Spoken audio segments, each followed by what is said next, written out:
प्यारे बच्चों, आज हम लोग अपनी पाठ्य पुस्तक का संचयन भाग 2 से पहला पाठ हरिहर काका पढ़ेंगे।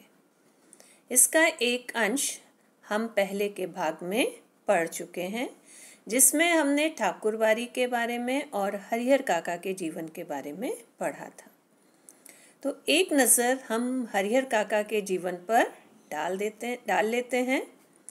हरिहर काका 4 भाई थे।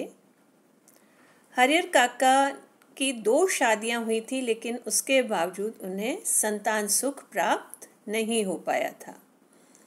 हरिहर काका के तीनों भाइयों के बच्चे भी बड़े हो चुके थे, उनकी भी शादियां हो चुकी थीं। हरिहर काका अपने भाइयों के परिवार के साथ ही रहते थे। भाइयों की पत्नियों ने कुछ दिनों तक तो हरिहर काका की अच्छी देखरेख की, सेवा की, लेकिन बाद में हरिहर काका को उनके हाल पर छोड़ दिया गया था। हरिहर काका जब कभी बीमार पड़ जाते तो उन्हें बहुत परेशानियों का सामना करना पड़ता और ऐसे में उन्हें अपनी पत्नियों की याद आती। हरिहर काका सब कुछ सहते रहते, लेकिन एक दिन उनकी ये सहने की शक्ति जवाब दे गई। एक दिन जब उनके भतीजे का मित्र गांव आया तो उसके आवभगत के लिए, सत्कार के लिए तरह तरह के व्यंजन बनाए गए। हरिहर काका बीमार थे तो उन्हें भी वो जो तरह तरह के व्यंजन बने थे वो खाने की काफ़ी चाहत थी, इच्छा थी। लेकिन हुआ इसका बिल्कुल उल्टा। परिवार के सभी सदस्यों ने खाना खा लिया। जब हरिहर काका तक खाना नहीं पहुंचा तो वे खुद ही दालान में अपने कमरे से उठकर हवेली में आए और उन्होंने खाने के बारे में पूछा। तो छोटे भाई की पत्नी ने उनके सामने रूखा सूखा खाना, चावल, छाछ और अचार ला करके रख दिया। ये देखकर हरिहर काका की सहनशक्ति जवाब दे गई और उन्होंने गुस्से में थाली फेंक दी। और वे जो उनके भाई थे उनकी पत्नियों को उल्टा सीधा कहते हुए बाहर जा रहे थे। वे कह रहे थे कि वो उन्हें मुफ्त में नहीं खिलाते हैं। उनके हिस्से की जो 15 बीघे ज़मीन है, उसकी जो फसल की पैदावार है, वो उसकी कमाई इसी घर में आती है। तो अगर वो चाहें तो अपनी कमाई से अपनी देखरेख के लिए नौकर रख सकते हैं।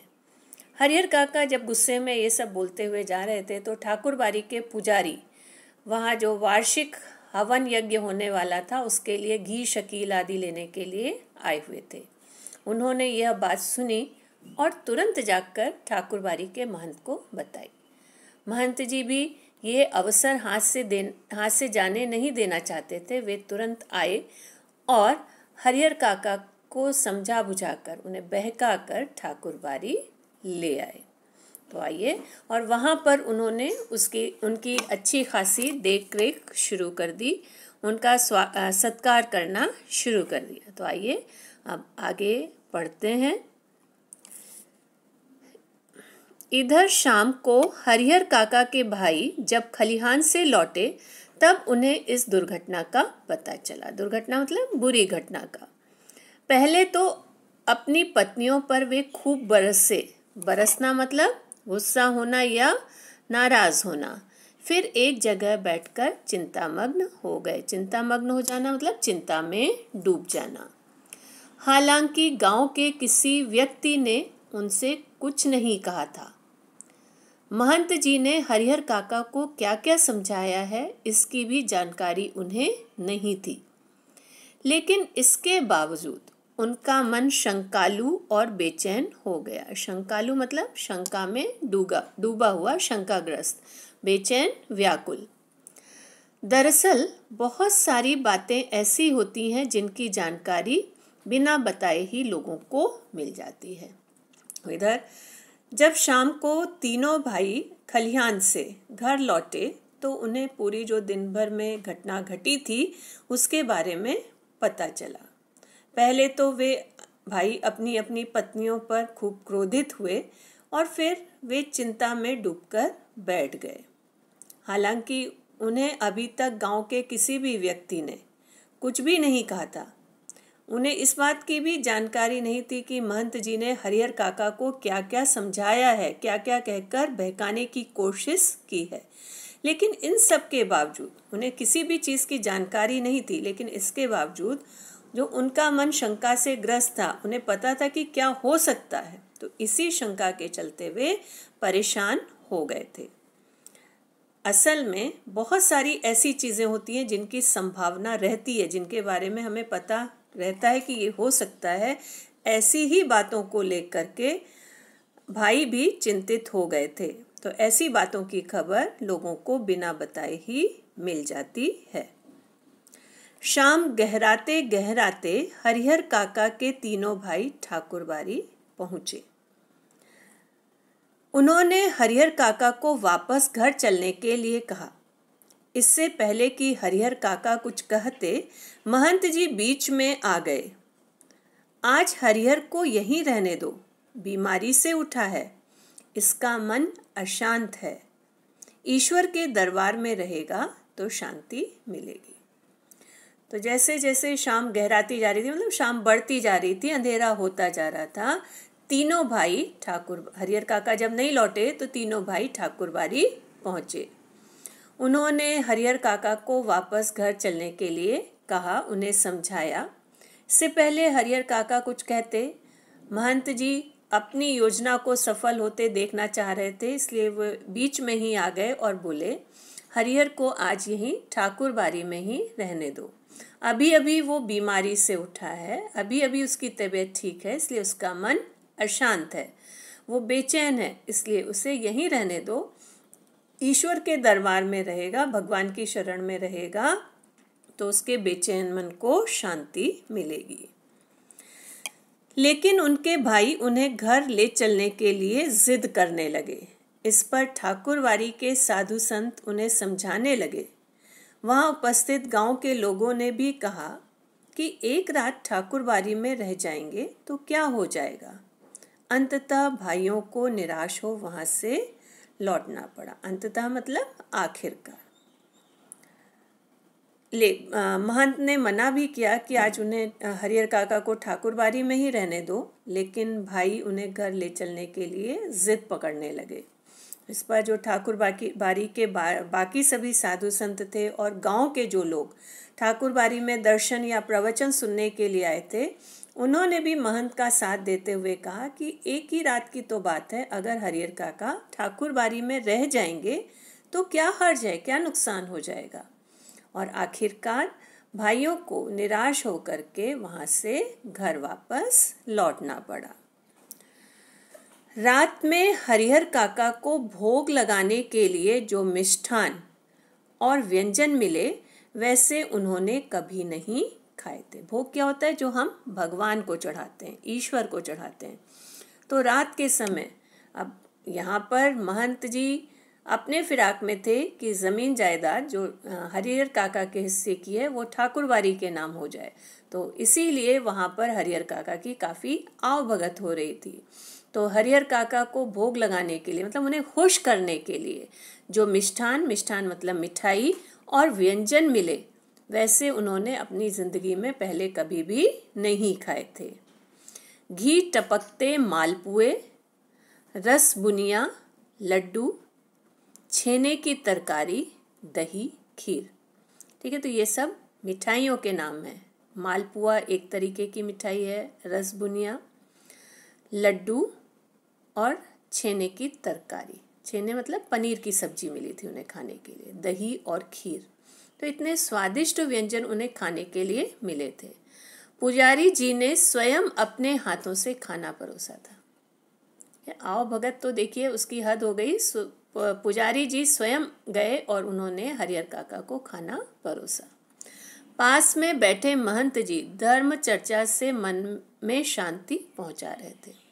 ये तो इधर तरह तरह के व्यंजन परोसे जा रहे थे और उधर महंत जी हरिहर काका के साथ बैठे हुए थे, उनके पास बैठे थे और वे प्रवचन दे देकर हरिहर काका के मन को शांति पहुंचाने का काम कर रहे थे।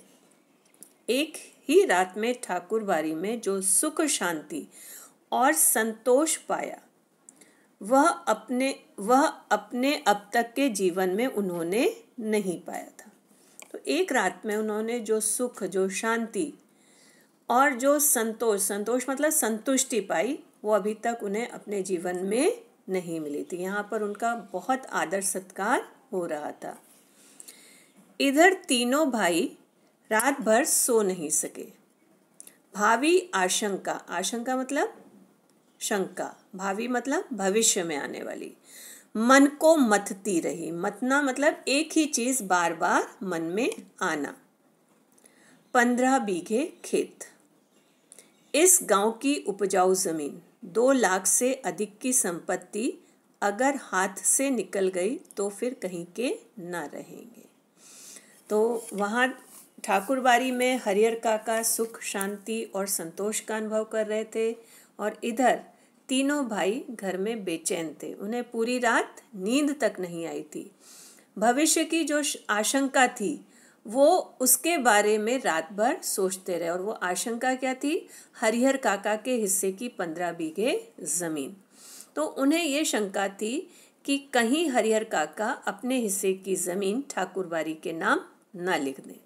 तो वो जो 15 बीघे की ज़मीन है उसकी कीमत 2 लाख से भी अधिक होगी।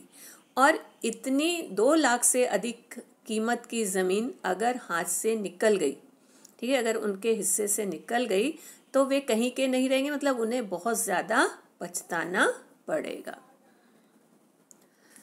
सुबह तड़के ही तीनों भाई पुनः ठाकुरबाड़ी पहुँचे। क्या भाई की चिंता नहीं, चिंता किसकी है? 15 बीघे जमीन की। तो सुबह तड़के, तड़के मतलब बहुत सुबह, तीनों भाई फिर से ठाकुरबाड़ी पहुंचे। हरिहर काका के पांव पकड़कर रोने लगे। ठीक है, हरिहर काका के पांव पकड़े, रोने लगे, उनसे क्षमा मांगने लगे।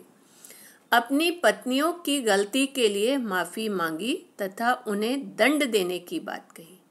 उन्होंने जो उनकी पत्नियों ने गलती की थी, उनकी सेवा नहीं की थी, उनकी देख रेख नहीं की थी, उसके लिए भाइयों ने माफ़ी मांगी और इसके लिए उन्हें दंड देने की, सजा देने की भी बात कही। साथ ही खून के रिश्ते की माया फैलाई। इसके साथ ही साथ उन्होंने हरिहर काका से जो उनका आपस का खून का रिश्ता है उसके बारे में भी मोह माया का जिक्र किया। हरिहर काका का दिल पसीज गया। ठीक है, हरिहर काका मान गए, वह पुनः वापस घर लौट आए। ठीक है, तो जब भाइयों ने खून के रिश्ते की बात की तो हरिहर काका ने उनको क्षमा कर दिया और वापस घर लौट आए।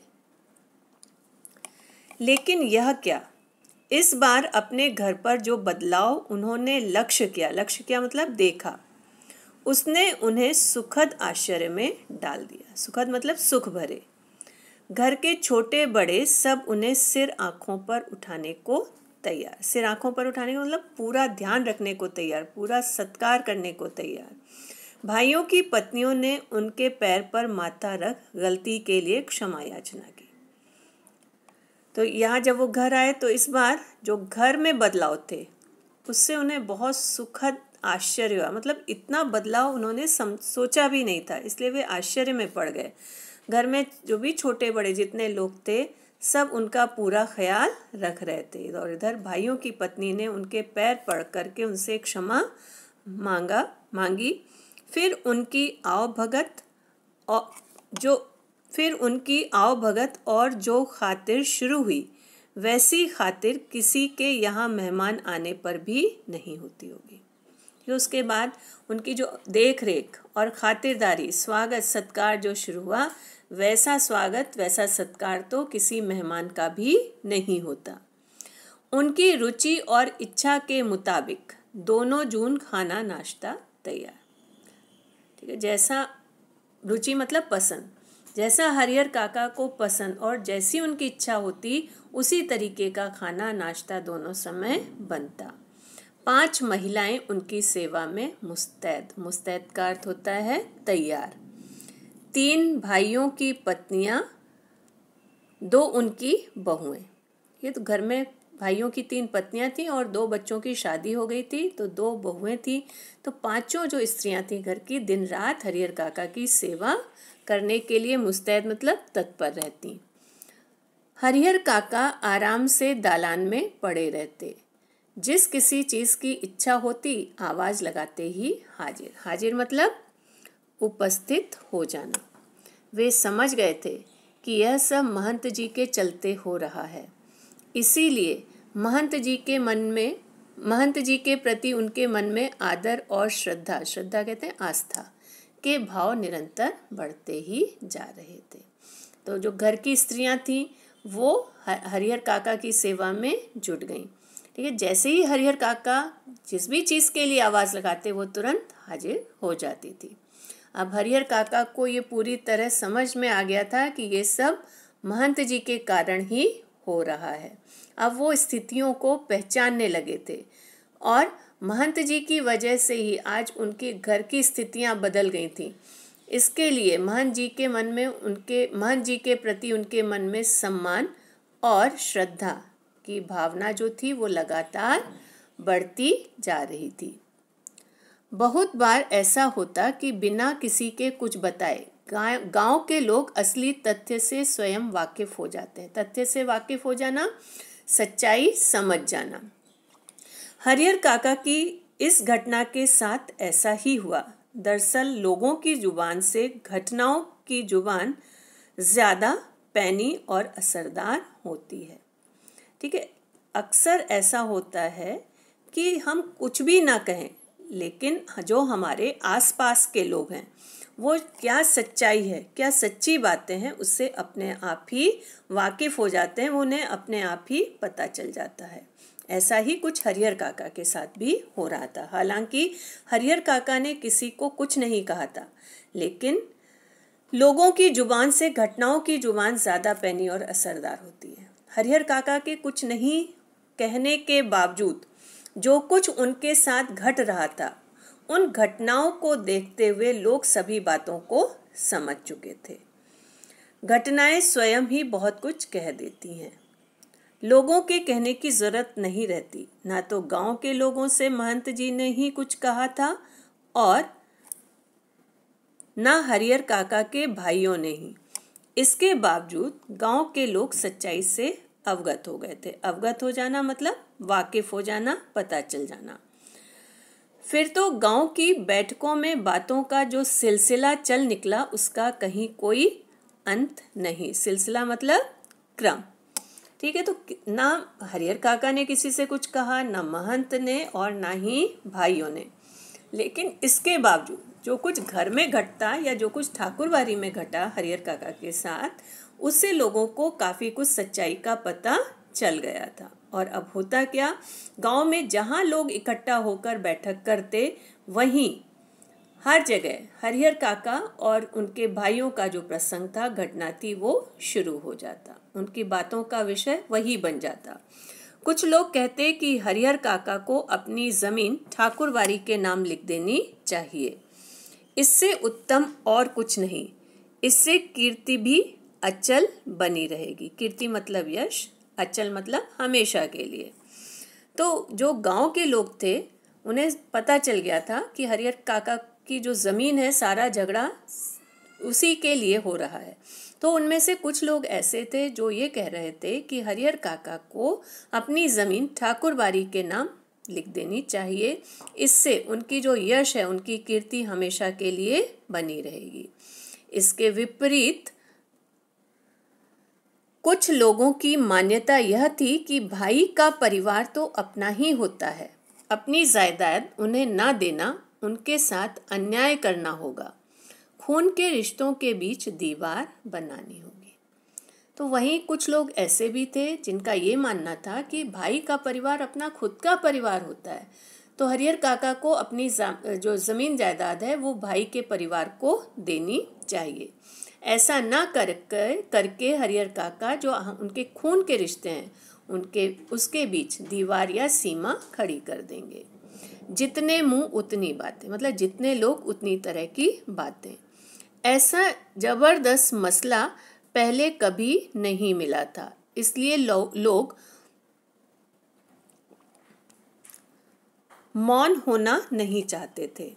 अपने अपने तरीके से समाधान ढूंढ रहे थे। समाधान मतलब हल।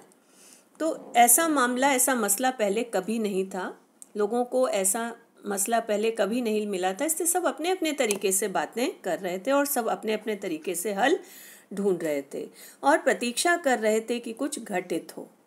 हालांकि इसी क्रम में बातें गर्माहट भरी भी होने लगती थी। लोग प्रत्यक्ष और परोक्ष, प्रत्यक्ष मतलब सामने, परोक्ष मतलब पीछे से, रूप में दो वर्गों में बंटने लगे। कई बैठकों में दोनों वर्गों के बीच आपस में तू मैं भी होने लगी। तू मैं होना, लड़ाई झगड़ा होना। एक वर्ग के लोग चाहते थे कि हरिहर काका अपने हिस्से की जमीन ठाकुरबाड़ी के नाम लिख दें। तब यह ठाकुरबाड़ी न सिर्फ इलाके की सबसे बड़ी ठाकुरबाड़ी होगी, बल्कि पूरे राज्य में इसका मुकाबले कोई दूसरी ठाकुरबाड़ी नहीं कर सकेगी। इस वर्ग के लोग धार्मिक संस्कार के लोग हैं, साथ ही किसी न किसी रूप से ठाकुरबाड़ी से जुड़े हैं। तो जो गांव में दो वर्ग में लोग बट गए थे। एक वर्ग था जो ठाकुरबाड़ी के साथ था, वो ऐसा चाहता था कि हरिहर काका अपनी ज़मीन ठाकुरबाड़ी के नाम लिख दें, और ऐसा करने से क्या होगा, जो उनकी ठाकुरबाड़ी है वो ना सिर्फ इस इलाके की बल्कि पूरे राज्य की सबसे बड़ी ठाकुरबाड़ी होगी। तो इस वर्ग के लोग थोड़े धार्मिक स्वभाव के थे। असल में सुबह शाम जब ठाकुर जी को भोग लगाया जाता है, तब साधु संतों के साथ गांव के कुछ पेटू और चटोर किस्म के लोग प्रसाद पाने के लिए वहां जुट जाते थे। जुट जाना मतलब इकट्ठे हो जाना।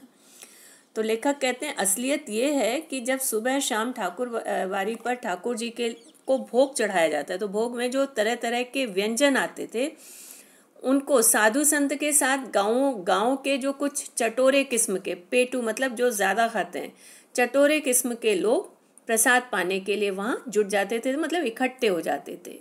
ये लोग इसी वर्ग के हिमायती हैं। हिमायती मतलब भला चाहने वाले। दूसरे वर्ग में गांव के प्रगतिशील विचारों वाले लोग तथा वैसे किसान हैं जिनके यहाँ हरिहर काका जैसे औरत मर्द पल रहे होते हैं।